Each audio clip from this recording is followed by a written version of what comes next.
Dios pisó la tierra y es Dios el que fue clavado en esa cruz. Estaba viendo un comentario de un hermano que no recuerdo el nombre, que dice: algún día un ateo se acercó a mí y me dijo: oye, ¿y por qué tu Dios, que es todopoderoso, no viene a la tierra y se hace aquí presente?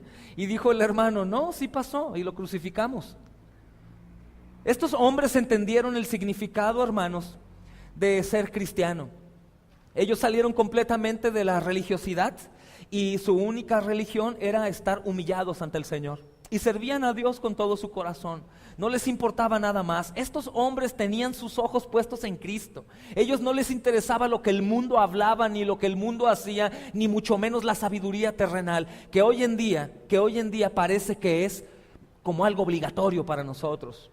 Parece solamente, pero no lo es. No necesitamos más que del Señor, únicamente del Señor. Más lejos está nuestra mente de poder comprenderlo. Pero estos hombres consistentes y fieles, hablando de Priscila y Timoteo, leíamos en 2 de Timoteo 4:19, que es la última carta que Pablo escribió, 14 años después de esta carta a los romanos, cuando menciona a Priscila y Aquila. 14 años después, fieles y consistentes, hermanos. Nunca Pablo dice que de pronto bajaron la guardia. Nunca Pablo dice que de pronto ya no supe qué pasó con Aquila y con Priscila. Nunca Pablo habla mal de ellos. Todo el tiempo dice: mis fieles compañeros, mis hermanos, que aún dieron la vida por mí. En ocasiones intentaron dar su vida por mí, o estuvieron a punto de dar su vida por mí. Pablo jamás dice algo negativo de estos creyentes. Jamás, hermanos. 14 años, y yo pienso que pudo haber sido más tiempo. 15, 16 años. Pero imagínate, 14 años, 15, 16, fieles. Y no únicamente en una iglesia que estaba prosperando cada día en situaciones físicas, o que se estaban haciendo cada vez más ricos, o que cada vez más sanos, o cada vez menos perseguidos. No, hermano, entre más fue avanzando la iglesia primitiva, sí se añadían cada vez más a la iglesia, pero también se añadían cada vez más maldiciones contra ellos, más problemas. Entre cada emperador iba pasando, más ruda se ponía la situación, al grado de ser comidos por leones, por ejemplo, o quemados, o crucificados, o cortados en pedacitos. Pero Priscila y Aquila, ellos no claudicaban, ellos seguían fieles a Pablo. Ellos no estaban únicamente sirviendo a Dios como muchos de nosotros que decimos: Dios sabe que yo le sirvo a Él. No, ellos eran probados como cuerpo, como iglesia, y ellos eran capaces de morir por Pablo, no por Cristo. Tú dirás: es lo mismo. No es lo mismo, hermano, servir directamente a Dios a servir directamente a un hermano y estar listo para morir por él. No es lo mismo. Ellos lo hacían, ellos veían obviamente a Cristo en la obra, ellos lo hacían en nombre del Señor, pero lo hacían físicamente delante de alguien. Hermano, ese es un sentir que el Espíritu Santo únicamente pone, pero que el hombre comienza a ser efectivo. Quiero decirte que hay una pareja de hermanos aquí, que no voy a decir sus nombres porque no les gustaría, que me dijeron: ¿sabes qué, pastor? Mi esposo y yo estamos listos y somos capaces de ser un tapete para que ustedes, los pastores de la iglesia, pasen por encima de nosotros y siga cumpliéndose la gran comisión. ¿Qué? ¿Qué dijiste? Sí, somos capaces de tendernos como tapete para seguir. Esa es una mentalidad como la que hubo en Cristo, que se humilló a sí mismo y estaba dispuesto a hacer lo que hizo, hermanos. Y esta era la actitud que había en estos fieles. De estos está hablando Pablo. Aquí no está recomendando Dios únicamente a unos cristianos, como hoy nos autorrecomendamos a nosotros mismos.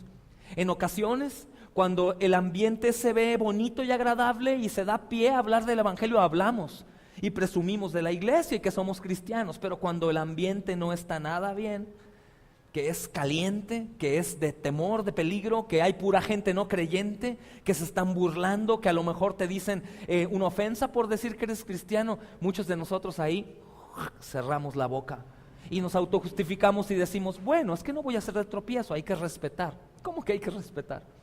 Estos hombres no respetaban a nadie más que únicamente a Jesús y a sus santos, y de ellos está hablando. Pero ellos son una muestra de lo que era la iglesia del primer siglo.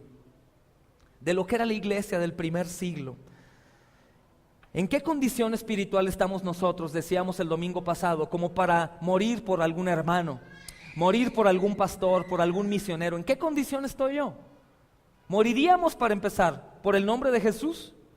que de pronto el grupo del ISIS viniera aquí a Guadalajara y entraran todos los encapuchados con armas y con machetes y que nos dijeran, di que eres cristiano y te corto la cabeza? En verdad, trata de imaginar un poco ese terror que se siente como cuando te hacen ¡bu! Que te asustas. Imagina que ver hombres sanguinarios con armas y machetes y agarrando a tu hijo con un cuchillo en la cabeza y diciéndote, dime que eres cristiano y lo voy a matar. ¿Lo harías? Ahora, ¿morirías por algún hermano en Cristo? Y eso es algo que nos tenemos que preguntar, porque es el prototipo del verdadero creyente. No existe el que dice yo soy creyente. Bueno, sí existe, pero no existe el cristianismo del que dice yo soy creyente, pero no tiene parecido con los hermanos creyentes de la iglesia primitiva. No existe ese cristianismo. El verdadero, digo, el verdadero. Entonces Pablo en el versículo 5 está saludando a las iglesias que estaban en la casa de Aquila y de Priscila. Esto nos lleva a la interesante cuestión, hermanos, de las iglesias en casa. En el primer siglo no había edificios como lo hay hoy. En el primer siglo no tenían el privilegio de tener un lugar así, como este, que este es un lugar pues sencillo, pero no había oportunidad, mucho menos de tener luces y de tener pues instrumentos así y todo. No, eso no existía. Ellos se juntaban en casas y obviamente estas casas eran, en la mayoría de los casos eran casas ocultas. Así se congregaban. Obviamente esto me dice que la persecución era una cosa seria. No era únicamente que viene el ayuntamiento aquí a revisar nuestros permisos, no, hermanos. Era con cuchillos, era con armas para matar a los creyentes. Ellos se congregaban en casa, era donde el Espíritu Santo se glorificaba. Y esto es muy interesante, hermanos. En el primer siglo no había edificios para iglesias como lo hay hoy. Los creyentes se reunían donde podían, en hogares, en el campo. Hechos 16:13 da pie a esto, que ellos se congregaban en cualquier lugar. Vemos también que los judíos se reunían junto al río, en las catatumbas, etcétera. Pero no tenían un lugar así con puerta abierta, con micrófono para que escuchen el evangelio afuera. Pues claro, lo haces con micrófono, amado pastor predicador, porque sabes que no van a ir a matarte. Pero probablemente si van a ir a matarte, hablas en voz baja y encerrado en un cuarto, en un rincón. Pero estos hermanos se reunían ahí aún sabiendo que su vida estaba en riesgo. Quiero decirte, para que desde el inicio de este sermón no te vayas a la idea de que, bueno, el tiempo ha cambiado. No, nosotros hemos cambiado. El tiempo está aún mejor que en ese entonces, hermanos. Ellos estaban comprometidos. El prototipo o el estereotipo del cristiano es lo que acabamos de ver. Cristianos consistentes y fieles. Estos cristianos se reunían en cualquier lugar, hermanos. Ellos tenían la promesa de Cristo, porque donde 2 o 3 se congregan en mi nombre, ahí estoy. No les importaba lo demás, ¿no? Aún muchos cristianos tienen la idea errada de que el Señor únicamente habita en este lugar de reunión. Por eso vienen y se postran aquí enfrente o hacen cosas así, porque aquí está el Señor. ¿En dónde está? No, hermanos. La realidad es que Dios aborrece a aquellos que piensan que únicamente Él está atado a vivir en un lugar de piedra. El Señor vive y habita en todo lugar al mismo tiempo, pero se glorifica donde la iglesia está reunida en su nombre, donde Él está gobernando, no únicamente donde se reúnen en su nombre, porque hay muchos lugares que dicen, nos reunimos en el nombre de Jesús, pero Jesús no está ahí. Otra característica era que el transporte tampoco era tan fácil como hoy en día. Hoy podemos viajar de un lugar a otro fácilmente y sin problema. Por ejemplo, los hermanos Lupita y Alfredo vienen desde Tonalá, hermanos, a congregarse acá. Los hermanos de Milpillas, Alberto y Silvia, han venido desde Milpillas, Capilla de Milpillas, creo que a 1h30, 2 horas de aquí. Algo así. Hay hermanos que han venido, por ejemplo, a la iglesia del centro, desde Australia, a congregarse en una iglesia en Guadalajara, hermanos. ¿Por qué? Porque ven las características de la iglesia primitiva. El Señor abrió sus ojos y dice, no cualquiera que se llame cristiano es cristiano, no cualquier iglesia cristiana es una iglesia cristiana, sino aquellas que se preocupan y se ocupan en guardar las características principalmente espirituales de una iglesia bíblica.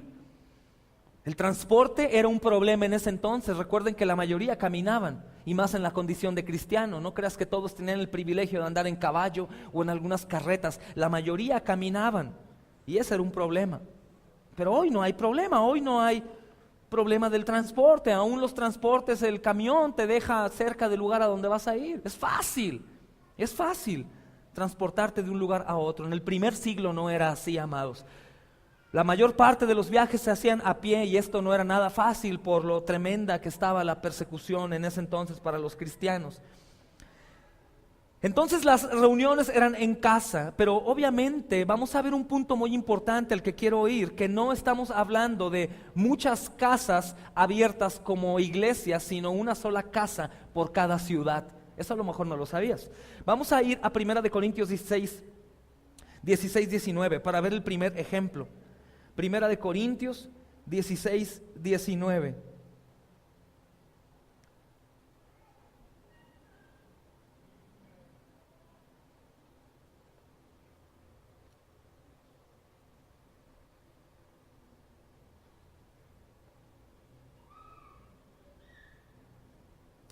Dice, las iglesias de Asia os saludan, Aquila y Priscila, con la iglesia que está en su casa. Dice, con la iglesia que está en su casa. Les están mandando un saludo a Corintio de la iglesia que está en casa de Aquila y Priscila. Si te fijas, dice, las iglesias de Asia, de todos los lugares de Asia, mandan saludos a la iglesia de Corintio. ¿En dónde estaba la iglesia de Corintio? En la casa de Aquila y de Priscila. No dice a las iglesias, dice a la iglesia. Menciona en singular la iglesia. Vamos a Romanos 16, 14, hermanos. Disponte a ver varios versículos hoy para poder aprender un poco de la historia de la iglesia primitiva. 16, 14. Saludad a Asíncrito y a Flegonte y a Hermas, a Patrobas, a Hermes y a los hermanos que están con ellos. A los hermanos que están con ellos. Saludad a Fílogo, a Julia, a Nereo y a su hermana, a Olimpias y a todos los santos que están con ellos. Saludad los unos a los otros con músculo santo. Saludad todas las iglesias de Cristo. Pero saludan a los que están en ese lugar en particular. En Hechos 12:12 leemos que muchos estaban reunidos y orando en la casa de María. En Hechos estaban orando en la casa de María, la madre de Juan Marcos. La casa de Lidia, por ejemplo, en Hechos 16:15 era usada también como un lugar de reunión para los creyentes. Era otra iglesia en casa también. En la Odisea había una iglesia hogareña cuyo el anfitrión eran ninfas. Saludad a la iglesia que está en su casa, dice Colosenses 4:15. En Filemón 2 leemos también, y a la amada hermana Apia y a Árquito, nuestro hermano de milicia, y a la iglesia que está en su casa. Entonces, aunque los creyentes, hermanos, se reunían en diferentes lugares entre semana, era importante recordar que el designio de Dios era que se reunieran todos juntos en un solo lugar en el día del Señor. Habían reuniones como nosotros en diferentes casas, tenemos 28 casas creo ahorita ya con el recorte que se hizo. Y eran reuniones que todos iban a diferentes casas, pero el día de reunión se reunían todos en un mismo hogar, en un mismo lugar, como lo hacemos hoy. Pero no había la pluralidad de iglesias como hoy en día, y todas con sus diferentes características. Eso no existía, era una sola iglesia. Aunque los creyentes se reunían en diferentes lugares, ellos un día a la semana se reunían todos en un solo lugar. Cada ciudad grande no tenía más de una iglesia, era una iglesia por casa. Habían reuniones por ciudad, había reuniones en casa, pero había una sola iglesia por ciudad. Eso es asombroso, porque ¿cuántos números de personas tú te imaginas que había en cada ciudad en ese entonces? A veces reducimos mucho el tamaño, pero ahorita vamos a ver unos datos históricos muy importantes. En la ciudad de Roma, por ejemplo, no había varias iglesias, había una sola iglesia. Por ejemplo, en 1 Corintios 1:2, no vayas, te voy a parafrasear ahí un poco. Leemos que sobre la iglesia de Dios que está en Corintio, la iglesia en singular. Corintio era una ciudad muy grande, pero tenía una sola iglesia. En Apocalipsis 2:1 también leemos de la iglesia de Efeso en singular. La iglesia, no las iglesias. Efeso también era una ciudad muy grande, pero había una sola iglesia. La iglesia hogareña. Y aunque estemos de acuerdo con que los creyentes de Corintios se podían juntar en diferentes lugares, había ocasiones especiales, hablando de un día a la semana, en que toda la iglesia se reunía en un solo lugar. Vamos a ver el versículo 14-23 de Primera de Corintios. 14-23.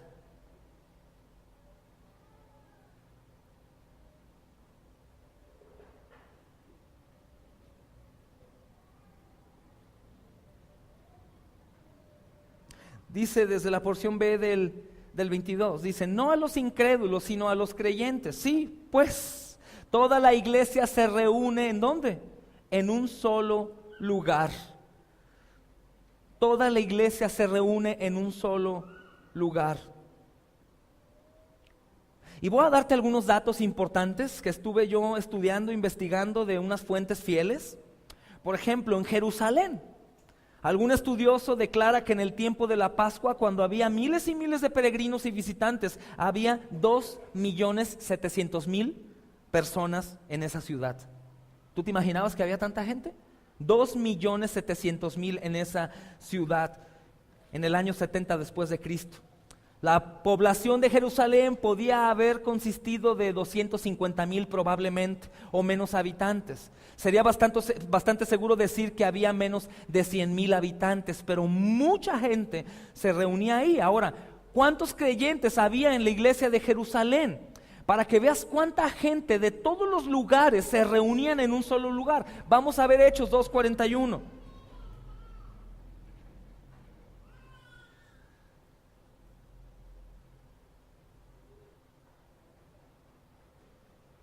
Mira lo que dice aquí. Así que los que recibieron su palabra fueron bautizados y se añadieron aquel día, ¿como cuántas? ¿A dónde se añadieron?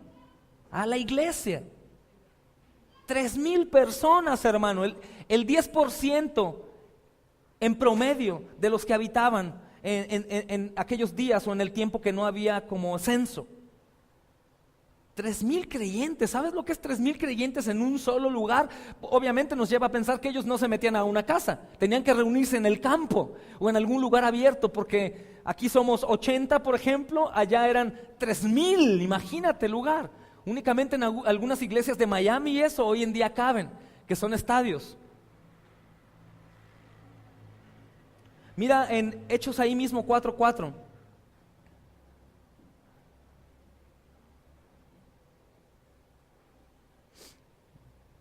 Pero muchos de los que habían oído la palabra creyeron, y el número de varones era como de ¿cuántos?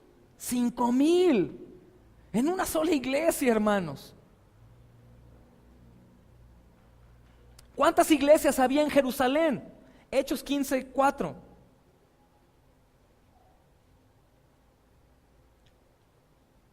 Y llegados a Jerusalén fueron recibidos por la iglesia y los apóstoles y los ancianos, y refirieron todas las cosas que Dios había hecho con ellos. ¿Fueron recibidos por las iglesias?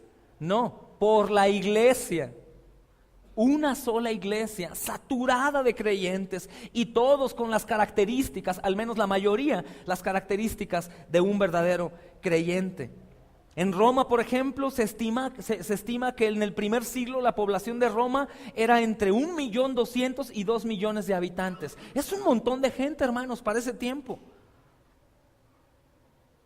Es un montón de gente para ese tiempo. Hubo otro estudio después que hablaba que en el año en que murió Augusto, la ciudad de Roma era una población de 4.100.000 habitantes. 4 millones. Es muchísima gente, hermanos. En Alejandría era el segundo lugar más grande del Imperio Romano, y contenía 3 grandes grupos. Había egipcios, había judíos y había griegos. Al comienzo de la era cristiana había 300,000 hombres en la ciudad de Alejandría.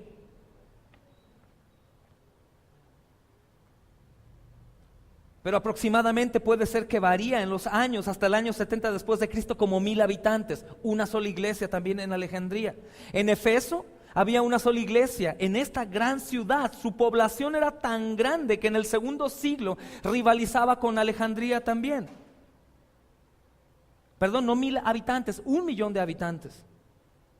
en cuanto a la población. Apocalipsis 2:1 habla de una sola iglesia, y esa carta que el Señor le puso a escribir a Juan, le dice a la iglesia que está en Efeso. A la iglesia, una sola iglesia. En Antioquía, ¿cuántas iglesias había en esta ciudad? Mira ahí mismo en Hechos 14, 26 y 27. Perdona si me voy un poco rápido, pero no quiero sumergirme en la historia, mas sí quiero que lo comprendan bien. Hechos 14, 26 y 27. Dice, de ahí navegaron a Antioquía, desde donde habían sido encomendados a la gracia de Dios para la obra que habían cumplido. Y habiendo llegado y reunido a la iglesia, refirieron cuán grandes cosas había hecho Dios con ellos. Reunieron a la iglesia. ¿Cuántas iglesias había en Antioquía? Únicamente una. Esta también era una de las ciudades más grandes del imperio. Su población también consistía en una multitud diversa de personas. Hablamos más o menos de 500,000 de personas. Había una sola iglesia también. Tesalónica. ¿Cuántas iglesias se encontraba en esta ciudad de Tesalónica? Vamos a Primera de Tesalonicenses 1:1.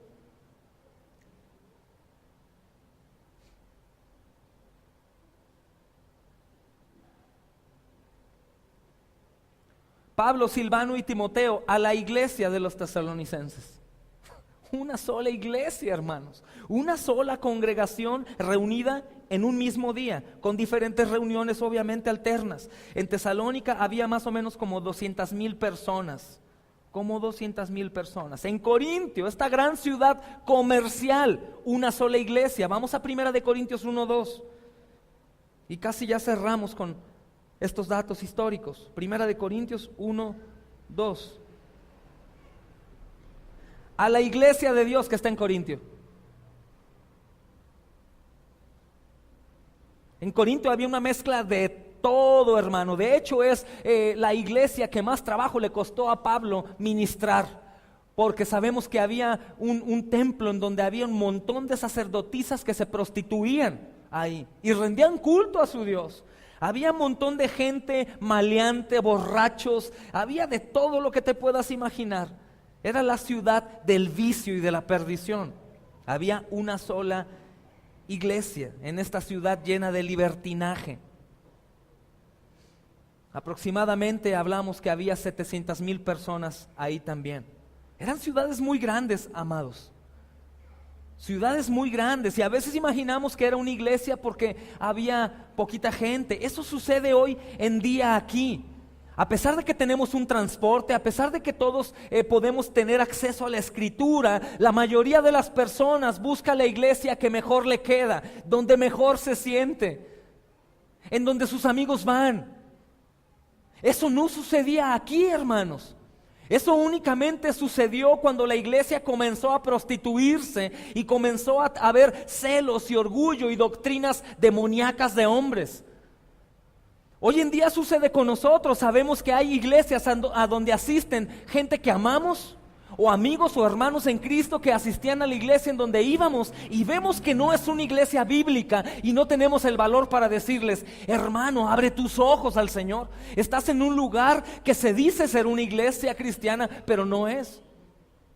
Hoy muchos de nosotros vivimos, bueno, pues cada quien. No, amados, eso no existía en la iglesia. A pesar de que eran ciudades muy grandes, una sola iglesia. Porque dice Primera de Corintios 1:10, todos se ponían de acuerdo y pensaban y hablaban lo mismo y sentían lo mismo. Hoy en día eso no existe, hermanos. Hoy en día eso no existe en la iglesia cristiana. Todos predican cosas diferentes, todos tienen rituales diferentes. Algunos predican santidad y justicia y otros predican prosperidad. Algunos bailan y saltan ahí en la alabanza y otros no. Algunos se arrodillan y lloran y el otro son muy serios. Y cada uno hace lo que le place. ¿Por qué? Porque perdieron el ejemplo bíblico. No es necesario que haya muchas iglesias, es necesario que únicamente sea la iglesia de Cristo. Hoy, de las pocas iglesias bíblicas centradas en el evangelio, en predicar una sana doctrina, hermanos, hay muy pocas. Pero aún en esas pocas hay orgullo y soberbia y envidia de parte de los predicadores, de parte de nosotros. No es muy acostumbrado que alguno abra las puertas de la iglesia para que cualquier predicador predique. No, tenemos celo, tenemos temor de que cualquiera se suba al púlpito a alimentar a las ovejas del Señor. Pero aún en los que estamos bien en la doctrina, caminando conforme a la Escritura, no porque seamos mejores, sino porque la misericordia de Dios se derramó en abrir nuestros ojos y ver lo que significa ser un cristiano. Aún entre nosotros hay puntapiés, porque el diablo montó una estrategia y funcionó, hermanos. Y a lo largo del tiempo las iglesias comenzaron a perderse. Cuando Cristo va por allá, las iglesias van a cada lugar. Ahora aconsejamos entre nosotros: es que vivo en Tlaquepaque. Busca una iglesia por ahí. O sea, como si todo lo que diga iglesia, hermano, sean las iglesias de Jesús. Sé que es un tema como complicado de comprender, y muchas veces alguno de ustedes podría decir: pero no juzgues, Dios es el que juzga. Yo le decía a una hermana hace poco: ¿y no te da miedo que Dios sea el que juzga? O sea, cuando Dios juzgue ya va a ser el final. ¿No te da pavor que lleguemos delante del Señor y le digamos: pues eso es lo que yo creía, Señor? Yo era bueno, ayudé gente y oraba, me portaba bien, dejé de tomar. ¿Y eso qué? Al Señor no le va a importar eso, no le va a importar lo que yo piense. Al Señor le importa que uno como cristiano sea obediente a su palabra. No por alcanzar la salvación, porque la salvación es solo de Él, sino para glorificar su santo nombre, como siempre lo decimos, hermanos. Entonces, ¿por qué se reunía la iglesia, hermanos, en un solo lugar? ¿Por qué lo tomaban tan en serio? Porque aún no pasaba lo que el Señor Jesucristo profetizó que iba a pasar en la parábola, hermanos, de la semilla de mostaza.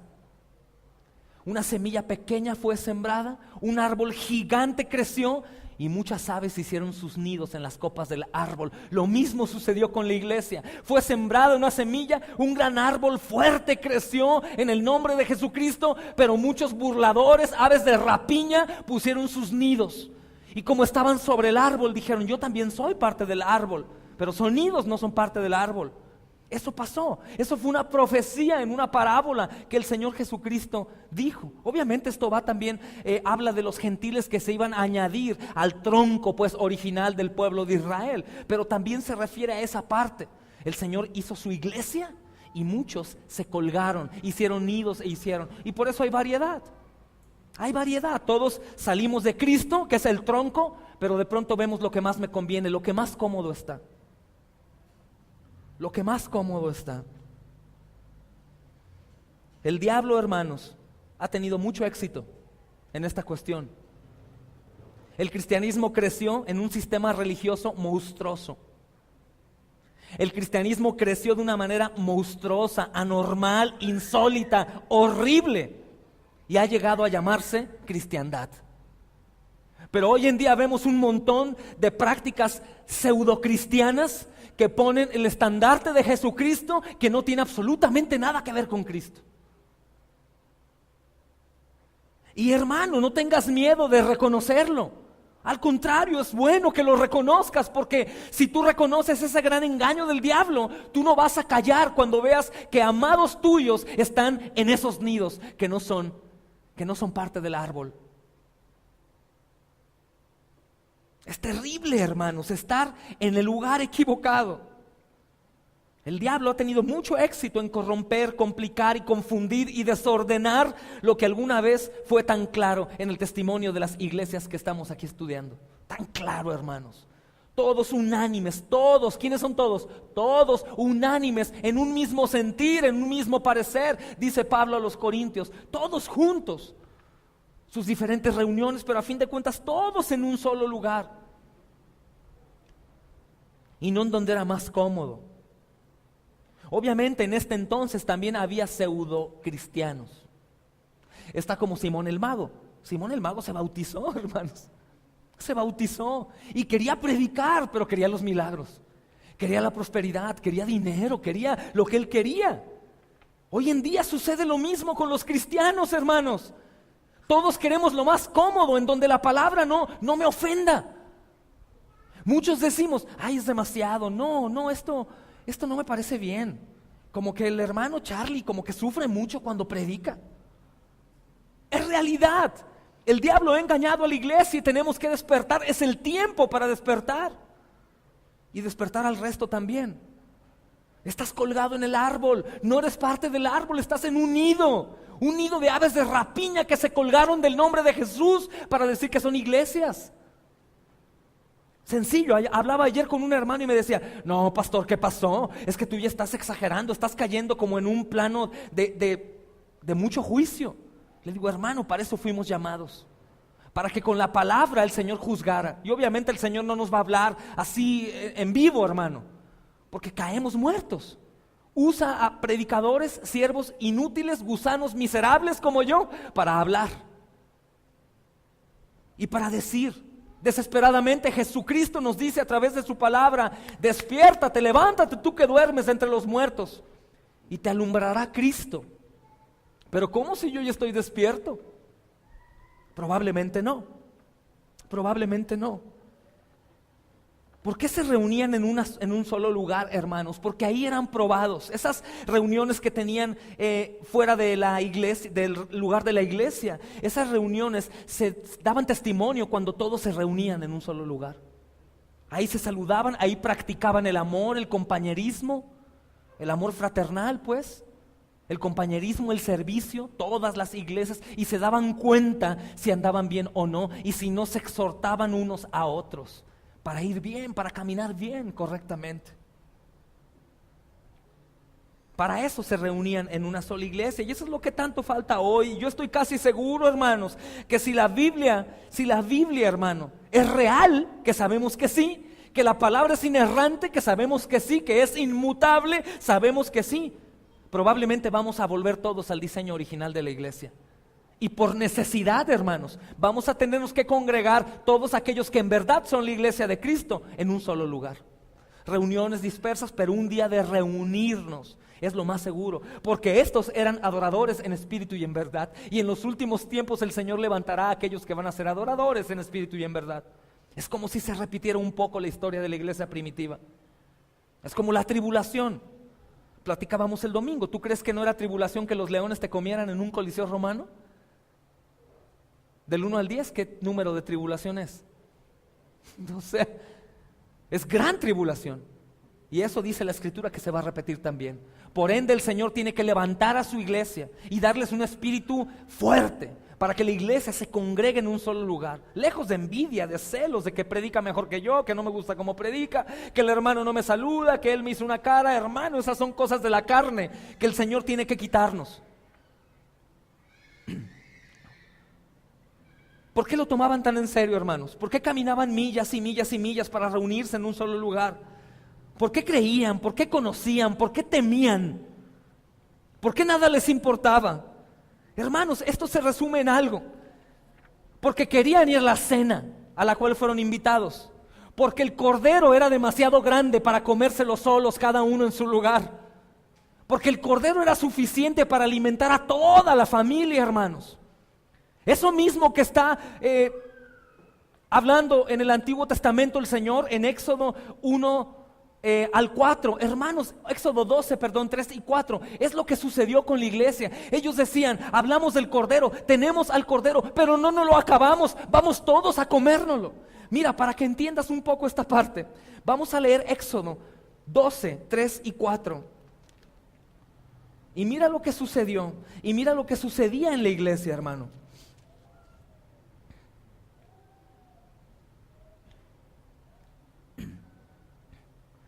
Fíjate, palabras claves, ¿ya están ahí? Éxodo 12, 3 y 4 dice: hablad, ¿a quién? A toda la congregación de Israel. Hablad a toda la congregación diciendo: en el 10 de este mes tómese cada uno un cordero según las familias de los padres, un cordero por familia. Mas si la familia fuese tan pequeña que no baste para comer el cordero, entonces él y su vecino inmediato a su casa tomarán uno según el número de personas. Conforme al comer de cada hombre, haréis la cuenta sobre el cordero. Eso es lo que sucedía. el día del Señor, cuando era el día donde el Señor se glorifica en la iglesia, un día como hoy, que aunque tu carne impida creer que el Señor está entre nosotros, el Señor está entre nosotros. No porque lo diga yo, sino porque lo dice su palabra y yo creo en su palabra. Amén. La iglesia se reunía porque lo que tenían, que era la verdad que es Cristo, era demasiado para ellos. Era mucha cena. Entonces se congregaban para poder terminar la cena. Hablando la iglesia, la parte espiritual, el cordero tenía que ser comido enteramente por todos. No podía sobrar absolutamente nada, hermanos. Y el Señor Jesús de la misma manera tiene que ser recibido con el alma, como el alimento espiritual. Y el repartirlo era hacer algo indebido. No era pásame una pierna, pásame a mí la cabeza, a mí dame la pancita. El cordero se comía completo con la congregación. Y lo mismo hacía la iglesia, y lo mismo la iglesia de hoy tiene que hacer. Es demasiado Cristo para una sola congregación. Es demasiado Cristo. En nuestro caso, hermanos, todas las familias son demasiado pequeñas para la persona de Jesús, para el Cordero. Es demasiado pequeño tu hogar, es demasiada pequeña la congregación. Siempre falta el número de personas para poderse terminar a Cristo. Cristo es interminable, hermanos. Por eso la iglesia, aunque tenía muchas reuniones, iba a un solo lugar a congregarse ahí, para todos poder disfrutar del Cordero. Porque no se repartía, como te digo. Una sola familia es poco para rendirle toda la alabanza y toda la adoración al Señor. Es poco. Por eso cuando venimos aquí, hermanos, como el Señor merece toda la gloria y toda la honra y todo el servicio y toda la entrega, tenemos que aprender a desvivirnos por la adoración. No confundir la palabra adoración con el estar llorando todo el tiempo. No, me refiero a una entrega total y absoluta, sabiendo que el Cordero está servida en la mesa y que en las puertas, hermanos, está la sangre en los dinteles de la puerta y que el ángel del Señor no entrará a destruir. La iglesia primitiva se lo tomaba en serio, hermanos. Esa parte la hemos perdido nosotros. Puedes ir o no puedes ir a la congregación. Puedes ir a una reunión o no puedes ir. Decía Pastor Emanuel ayer algo que me platicaba. No podemos faltar a ningún compromiso familiar, ni ningún compromiso que tengamos, pero sí a la iglesia. Porque se perdió la seriedad. Porque dejamos como las obras al Señor. Una familia es demasiado poco, una congregación es demasiado poco para todo el trabajo de proclamar el mensaje del Cordero Santo. En la iglesia primitiva se unían cada día a la iglesia, se unían cada día más y más porque las personas invitaban a la cena, porque las personas se desvivían y entendían que si el Cordero no estaba en la casa, en la familia, pasaba el ángel y devoraba. Esa es una representación genial, hermanos, para nuestro hoy. Toda aquella iglesia, hermanos, que no tenga al Cordero en la mesa, va a ser una iglesia destruida y devorada por el poder de la ira del Señor. Podrían decir, no, pero espérame, yo tengo sangre aquí en los dinteles de la puerta y yo me estoy comiendo aquí una cena, sí. Pero esa cena no es el Cordero y esa sangre tampoco es del Cordero. Y recuerden que la destrucción no viene por Satanás. Dios le permite que destruya y que mate. Pero el poder y la ira es del Señor.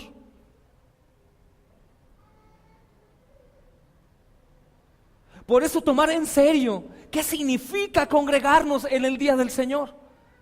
¿Qué significa ver a los vecinos, a la gente, a la familia, ver que van corriendo directamente, hermanos, a la muerte, en la aflicción eterna? Y saber que hay niños ahí que van a seguir la doctrina de sus padres. Y ver gente cristiana que ama a Cristo, pero están siendo engañados por un evangelio falso. Están en los nidos, en las copas de los árboles, pero no aliados al tronco, hermanos. Ellos tienen un Cordero que no es el Cordero Santo. Y ellos tienen una sangre que no es la sangre del Cordero.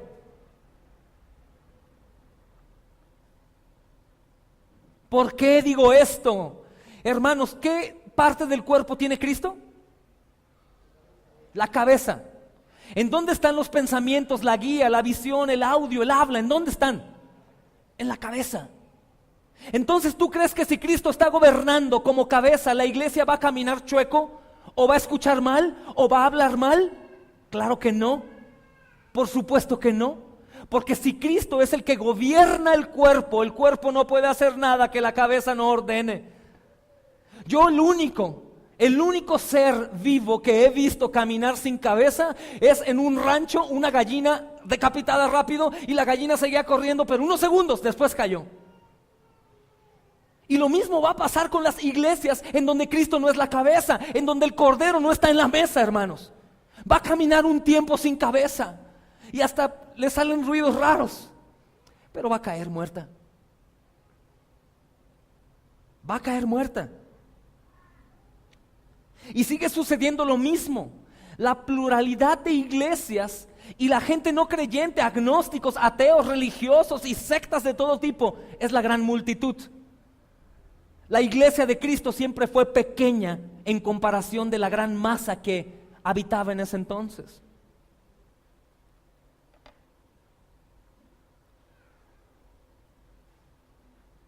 La única manera de mantener el testimonio de la verdad y caminar como un verdadero creyente es que Cristo sea el centro, que sea la cabeza, que sea el esposo, hermanos, que sea el Señor, que sea el Rey, el Redentor, el Salvador. Porque cuando bajamos de Cristo, de alguno de sus atributos, y comenzamos a torcer a mi conveniencia, en donde Cristo jamás me está reprendiendo por no congregarme, en donde Cristo no me reprende por ausentarme a un culto en donde se va a cenar. Recuerda algo, hermanos.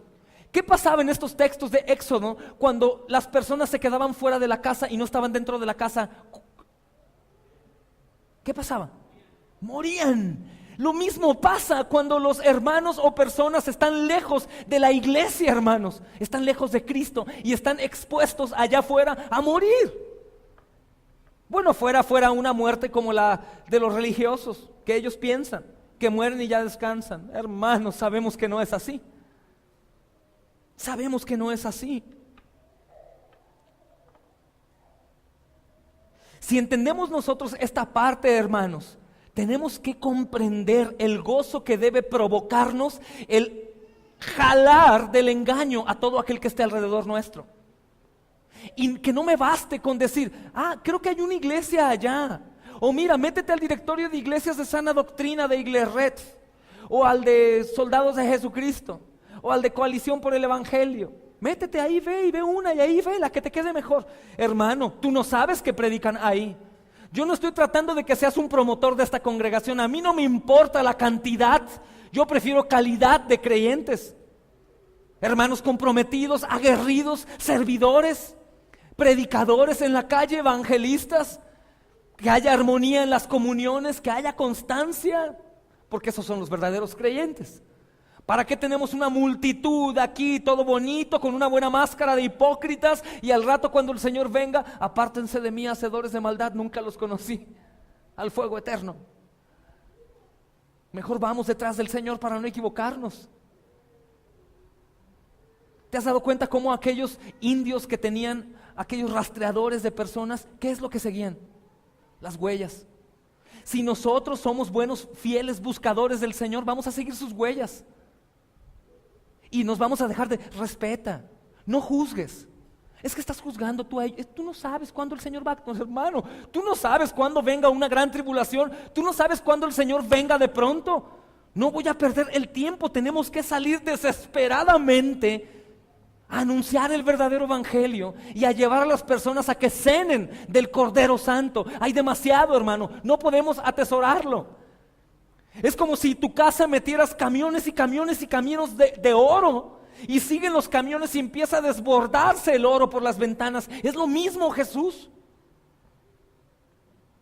Cuando comprendes en verdad quién es Jesús, tiene que salir de tu boca, tienes que ver en todos lados la necesidad de Jesús. Automáticamente te orilla el Señor a que vivas para Él y solo para Él, en cualquier lugar que estés.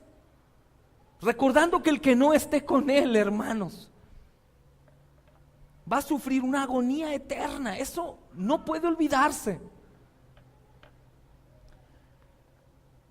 Este mismo gozo, hermanos, y este mismo conocimiento lo tenía obviamente Pablo. Y mira, echa un vistazo al versículo 5 del capítulo 16 en el que estamos.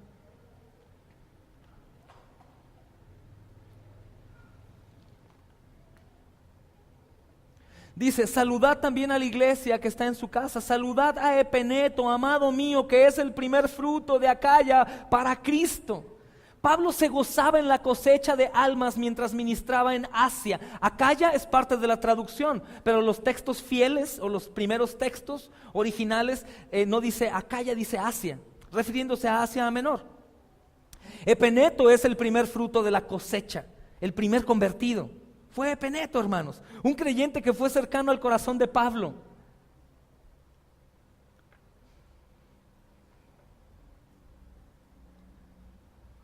Ahí en Asia Menor, en donde hoy en día es Turquía, donde estaba también Efeso, como otras ciudades mencionadas en Apocalipsis 2, 3, que están en Asia Menor. Pero Pablo menciona a Epeneto después de haber mencionado a Aquila y Priscila. Recordamos que va como en un orden de honor. Primeramente a Febe, porque fue la que llevó la carta a los romanos. Después a Priscila.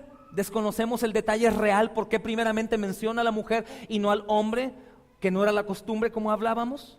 Y después inmediatamente menciona a Epeneto. Ellos trabajaron en Asia eficazmente, entregados en Efeso. Ellos fueron invitados a esa cena del Cordero. Por eso Pablo se goza tanto. Y hay así algo que dijo un teólogo llamado William Hendrickson. Dice: es fácil imaginar que cuando Pablo o alguno de sus colaboradores como Priscila y Aquila contemplaban la tremenda expansión del cristianismo en la provincia romana, ellos debieron haber dicho: oye, y todo comenzó por Epeneto. Todo comenzó por Epeneto. Epeneto fue el primero y después terminó una iglesia gloriosa que también se reunían en la casa del César. ¿Hasta dónde penetró el evangelio que se metió hasta el imperio romano, dentro del imperio romano? Esta cena, hermanos, de las que estamos hablando, no tenía una denominación para invitar. No se reservaban el derecho de admisión. Simplemente sabían que Cristo era el Cordero y que el Cordero era demasiado y que tenían que invitar a todo aquel que creyera en Jesús. Pablo ciertamente recordaba con gozo estas primicias de lo que sucedió con Epeneto. Pablo lo recordaba con gran gozo. Y es lo mismo, hermanos, que nosotros tenemos que comenzar a pensar. ¿A cuántos yo he invitado a la cena? ¿A cuántos les he hablado del Cordero? ¿A cuántos les he dicho: hey, ¿estás seguro que en donde tú estás congregándote es parte de la iglesia de Cristo? ¿No es un nido en el árbol? Yo no me arriesgaría, hermano, a respetar al hombre. Yo no me arriesgaría. Tú no deberías de arriesgarte. Debemos de llamar a las familias vecinas, a nuestra casa si se puede, a los vecinos en el trabajo. Si el vecino no viene cuando le invitamos, hermano, ese ya no es tu problema. ¿Recuerdan lo que leyó el pastor Emanuel el domingo pasado en la comunión? En Ezequiel 33, 8 y 9. Si tú ves que el Señor ya ha dicho algo, si la espada viene y tú como atalaya, como guardián, como francotirador, no tocas la trompeta diciéndole a tu amigo o a tu conocido: cuidado porque viene la espada. Si tú no le dices, él morirá y pagará por su pecado, pero su sangre te será a ti demandada. Eso dice la Escritura, hermanos. ¿Cómo? Si tú te quedas callado sabiendo la consecuencia que es morir sin Cristo y tú dices: ya Dios tocará su corazón, como si únicamente la soberanía de Dios fuera a actuar en automático, que lo es, pero es un misterio porque el hombre tiene que responder, tiene que ser responsable. No porque su responsabilidad vaya a hacerlo merecedor de ganar algo, no, sino porque es una característica de un hombre o una mujer despierta en el Evangelio, responder. Pero más adelante Ezequiel 33 dice, pero si tú como atalaya le avisas a aquel pecador de su pecado y ese pecador se arrepiente, él la libra y tú también. Parafraseado. Por eso tenemos que hacerlo, hermanos. Tenemos que hacerlo. Estos hombres de los que hablamos aquí en la Escritura, estos hombres de los que aquí la Escritura nos está diciendo, no son recomendados únicamente por recomendarlos. Eran personas que entendieron fielmente, hermanos, qué significaba la ira de Dios para los que no tienen a Jesús. Y por eso no les importaba la distancia, sino todos se concentraban en un solo lugar para cenar del Cordero, que es tan grande el Cordero, interminable. Y no se puede dejar nada. Hay lugar para todos los que tengan hambre. Hay lugar para todos los que tengan hambre. Sería muy bueno, hermanos, que todos aquí saliéramos de la incredulidad, del egoísmo, a la familia completa, de la incredulidad, de la consecuencia. No todo, hermano, lo que dice iglesia cristiana es iglesia cristiana. Eso yo sé que duele tremendamente y es difícil de entender.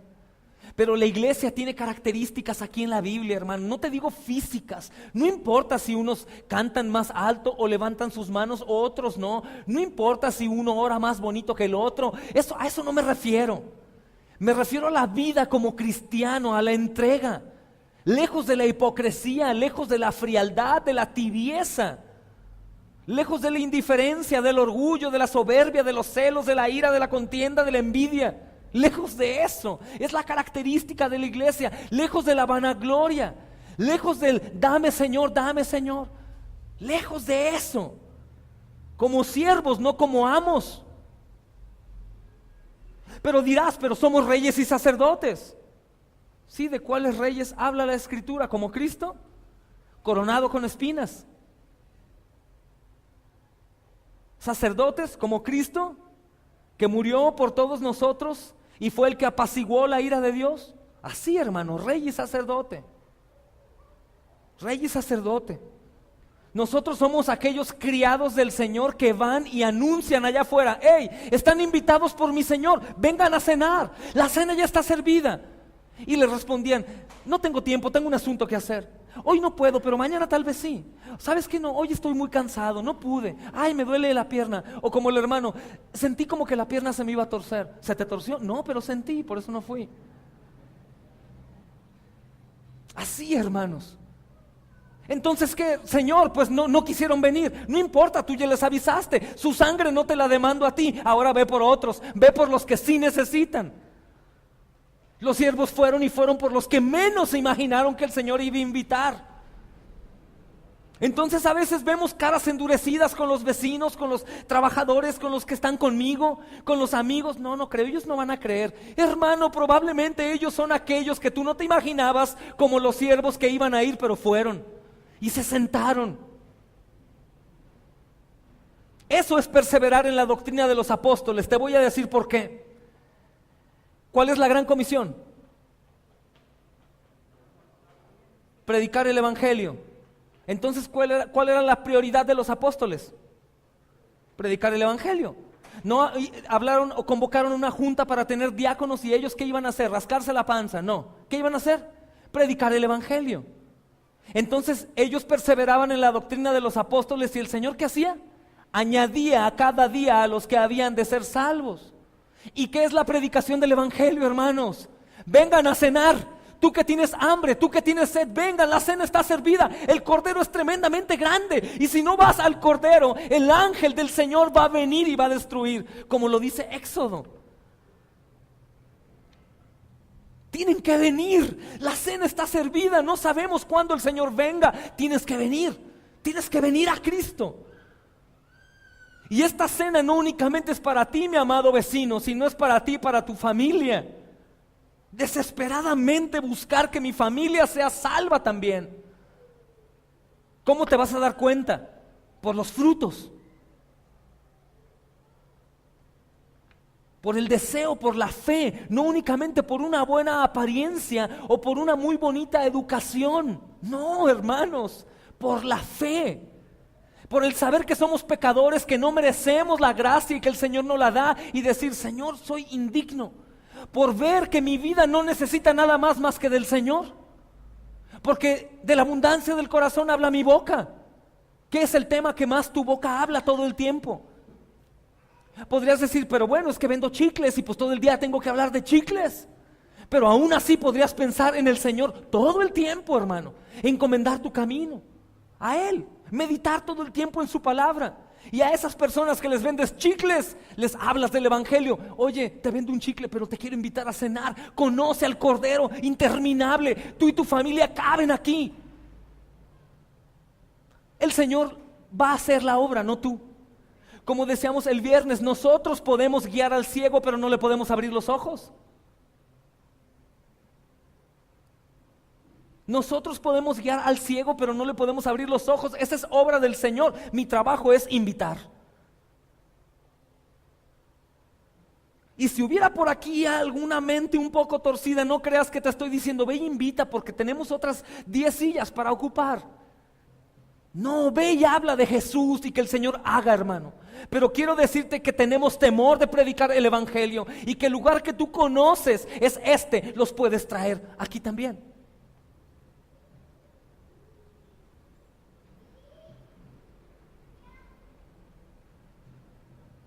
Yo pienso que esto se resume en falta de fe o egoísmo. Atesorar lo que tenemos y no compartirlo. O tratar de juzgar sin un santo juicio. Es decir, yo veo al muerto, al que no tiene a Cristo y digo, no creo, él no va a escucharme. ¿No ves que tiene la cara de enojón? Y luego el otro día le hablé del evangelio y se burló de mí, se rieron. Salí en el coche y como traigo la calcamonía de la congregación, se burlaron y se rieron de mí. No, ellos no quieren. Hermano, yo también me burlaba de los cristianos. Y el Señor me tiene ahora aquí sirviendo, predicando la palabra. Probablemente tú también andabas en tinieblas. Y el Señor ahora te tiene aquí sentado escuchando. Probablemente aún aburrido, aún viendo el reloj, probablemente. Pero el que comenzó la obra en ti la va a perfeccionar.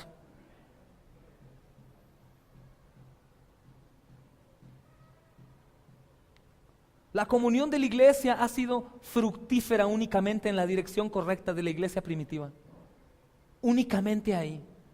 No únicamente para ver el número de creyentes o que aumente el lugar. Vamos a conseguir ahora un estadio para caber. Normalmente, hermanos, esas mega iglesias no predican el evangelio verdadero.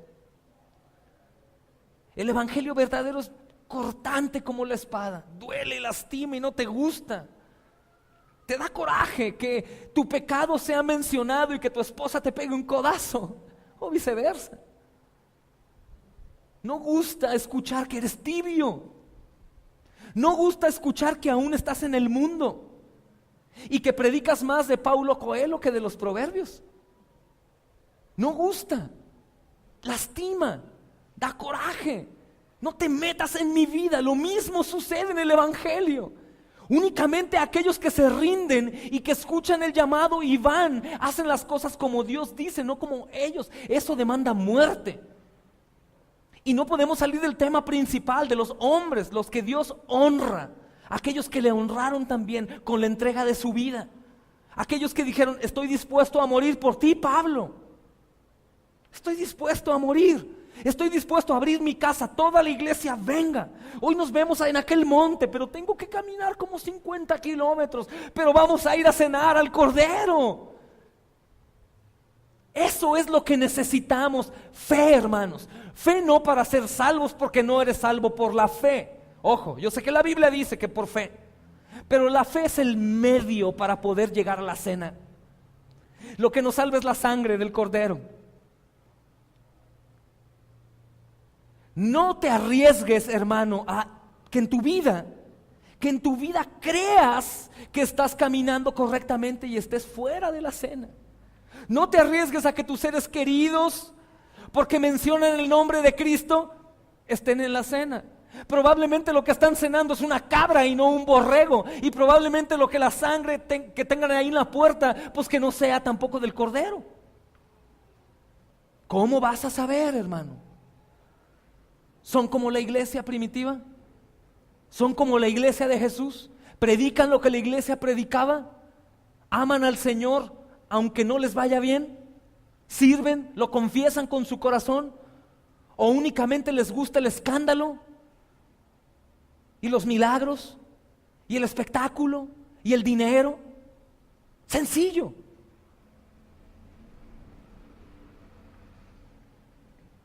Y hay características para esto, hermano. El intentar abrazar algunos ministerios o algunas actividades que no están aquí usando textos fuera de contexto. Es tremendo. Y si tú te das cuenta, hermanos, nosotros no hemos estado en la verdad bíblica todo el tiempo en los años que llevamos como iglesia. El Señor nos ha ido llevando de gloria en gloria. Y esto, ¿sabes por qué fue? Por seguir al pie de la letra la Escritura. Y por vernos tan lejos y seguir buscando esa perfección de la iglesia. Y de ahí nos fue cambiando. Pero aquellos que aunque ven la verdad, deciden quedarse ahí. Segunda de Tesalonicenses 2 dice: por eso Dios les envía un poder engañoso para que crean la mentira, por cuanto no recibieron la verdad. ¿Quién es la verdad? Pero Señor, era gente buena. Mira, te lloraban. Y mira que se reunían, Señor. Y eran tan bonitos. Sí, pero no eran mi iglesia. Eran los nidos ahí en la copa del árbol. Recuerda que para ir al infierno no necesitas ser malo y asesino. Necesitas nacer y ya. Recuerda que para estar en el cielo, hermano, y después en la tierra que el Señor tenga para sus santos y para gobernar Él por la eternidad, se necesita Cristo. Es el puente. Entonces, cuando el cordero no está servido en la mesa, hermano, no hay cena. Y si hay cena es comida chatarra. Y obviamente les va a caer mal. Y van a terminar enfermos.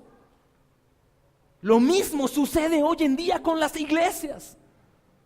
Hay pluralidad de iglesias, denominaciones a lo loco, hermano, y yo no encuentro una denominación en la Biblia. Yo no encuentro. Y la iglesia presbiterana de Roma se juntaba, y la iglesia bautista de Roma también otro día, y los pentecostales otro día.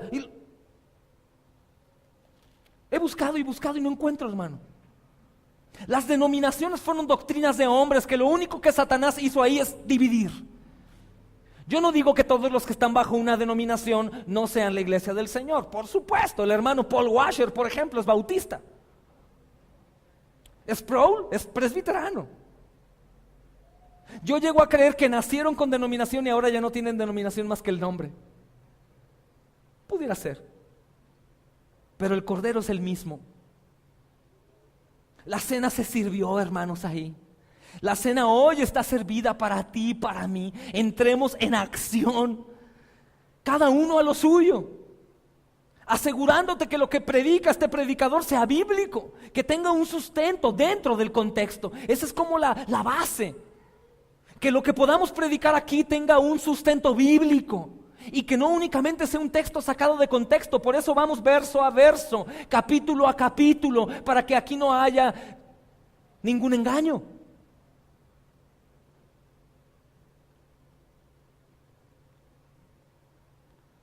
Es importante cada uno cumplir su parte y no vivir separado de la iglesia. ¿Recuerdan la película del progreso del peregrino? Los que ya la vieron, los que no, búscala en YouTube. El progreso del peregrino, vela. Entonces un niño le pregunta a su madre: mamita, ¿cuál de los personajes de la película del progreso del peregrino te gusta más? Y ella dijo: pues obviamente Cristiano. Cristiano es el que más me gusta, por supuesto, él es el héroe de la historia. Y dice el niño: pues no, a mí me gusta más Cristiana. Porque cuando Cristiano se fue por su lugar, ella se quedó haciendo las cosas de la iglesia en su casa. Nosotros no tenemos que ir ya buscando más como Cristiano, hermanos. Nosotros tenemos que cumplir en lo que nos toca como iglesia, como congregación.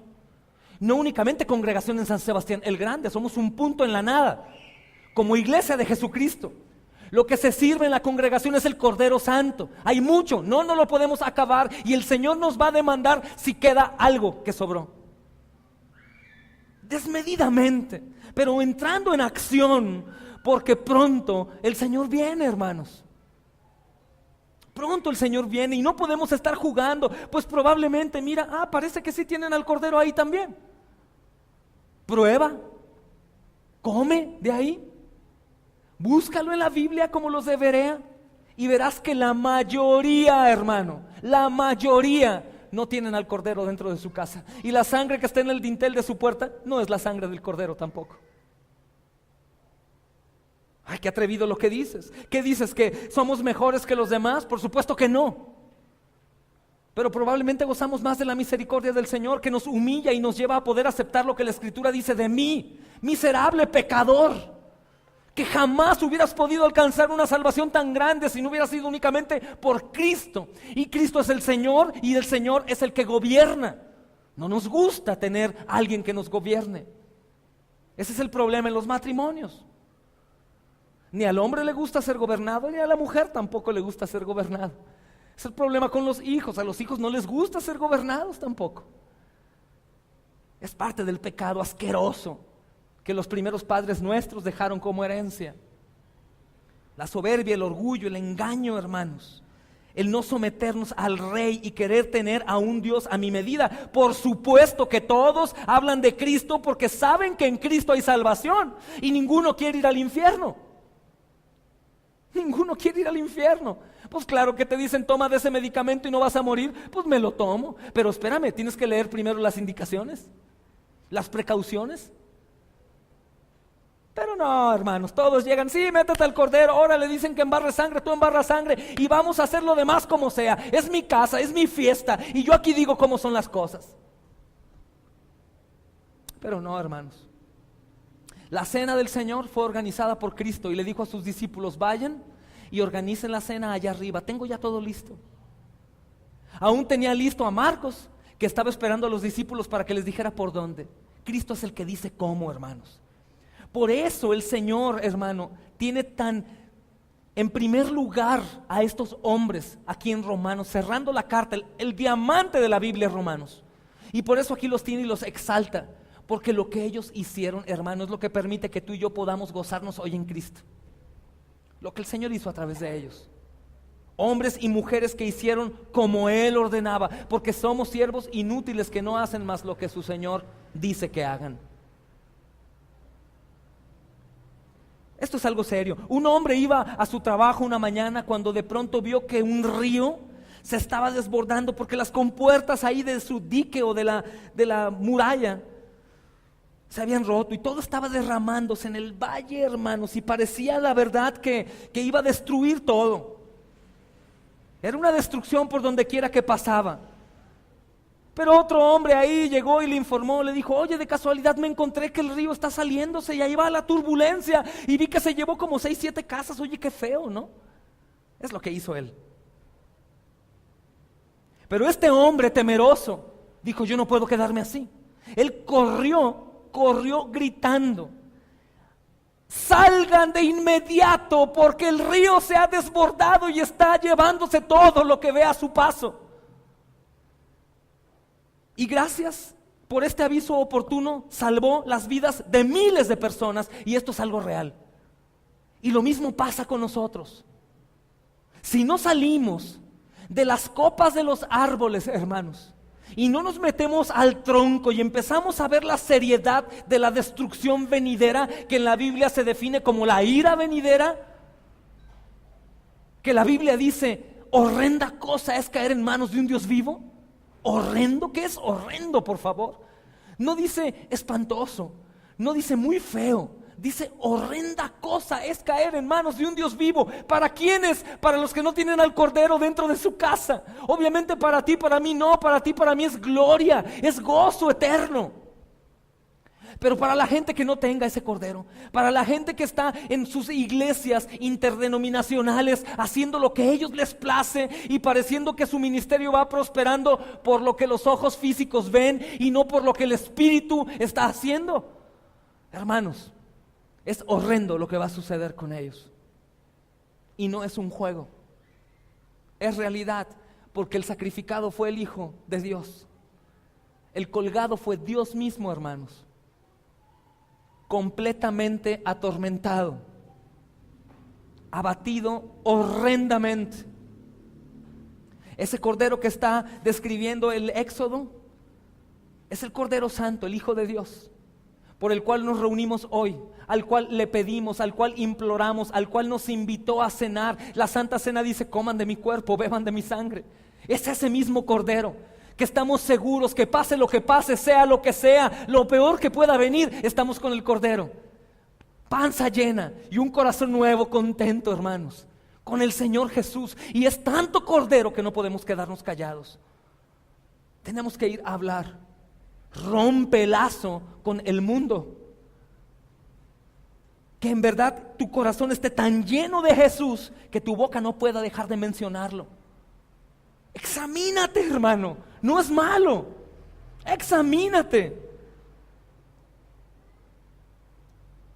Y si nosotros hacemos como Él dice, obviamente este libro ya está cerrado, pero en su libro eterno, tú también vas a ser recomendado por Él y también vas a ser honrado por Él. Porque el poder está en Él, no en nosotros. El querer como Él hacer está en Él. Pero la acción, el que tiene esta carne, este cuerpo, eres tú y soy yo. Amén. Invitemos a la mesa, hermanos, y tomemos en serio lo que significa ser la iglesia de Jesucristo. Que aunque haya un lugar tan grande y tantas iglesias, no es lo mismo, hermanos, en donde se predica la palabra a donde no se predica en verdad la palabra. La esencia. Recuerda que el testigo de Jehová también predica la Biblia y no son salvos. La esencia, el evangelio. ¿Qué hacía la iglesia? ¿Cómo vive un cristiano bíblico? Y todo lo puedo en Cristo que me fortalece. Lo voy a hacer, lo voy a provocar. Mi casa y yo vamos a estar a los pies del Señor. Y mis vecinos y la gente, mis amigos, mis primos, tíos, compadres, madrinas, todo lo que ha pasado por tu vida. Dedícate a eso, hermano. Dedícate a eso. Entrégate al Señor por completo. Amén. Vamos a orar, hermanos.